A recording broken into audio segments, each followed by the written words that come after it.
Hello, and welcome to the Resume Ready podcast. My name is Brian Schneider, and one of the tools I've created to help people write stronger resumes is a free 2-part infographic called Resume Ready, the links to which can be found in the show notes.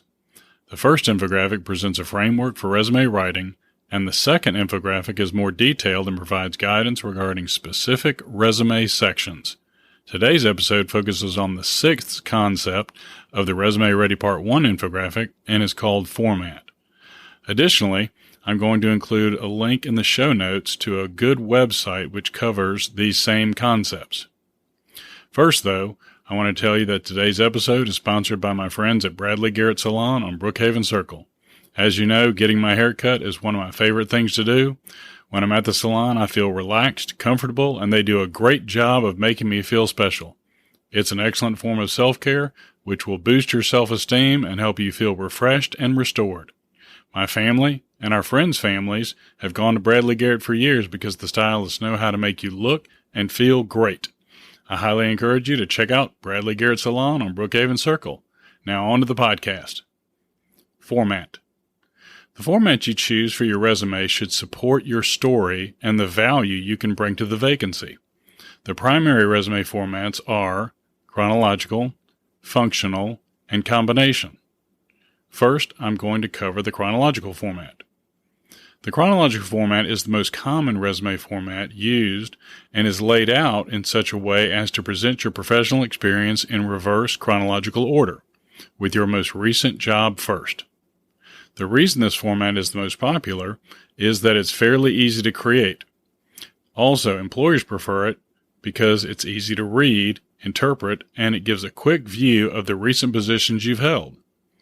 Additionally, this format helps the reader understand when you perform job functions which most align with those of the vacancy. The second format I'm going to discuss is the functional resume. Many people choose this format when they have gaps in their employment history or they took a break from working to raise a newborn or care for a family member. The functional format groups the strongest achievements towards the top of the resume, highlighting your strengths while listing only the names of the companies and the respective positions you held towards the bottom of the resume. As you can tell, this format focuses less on dates and more on achievements and strengths. The third and last resume format I'm going to discuss today is the combination format.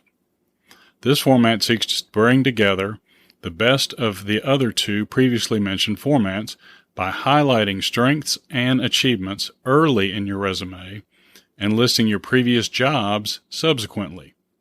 One downside to the combination format is that it necessarily extends your resume, possibly to 2 pages, and your experience may end up on page 2, where it's less likely to be seen and digested by the reader. I would advise everyone to think hard before choosing this third format. Why it matters. Choosing the right format matters because it's important to complementing your work history and helping accentuate the value you can bring to the position. By choosing a format that highlights the value you can bring to an organization, you'll give yourself a competitive advantage so you can win the interview. Hey everyone, thanks for listening. For more information on the topics covered in today's episode and many others, please check out the articles on my LinkedIn profile, a link to which can be found in the show notes. If you feel today's episode was helpful, please consider sharing it with a friend and subscribing to the show. Tune in to Resume Ready next time when I'll be discussing why it's important for you to know your story and know how to tell your story.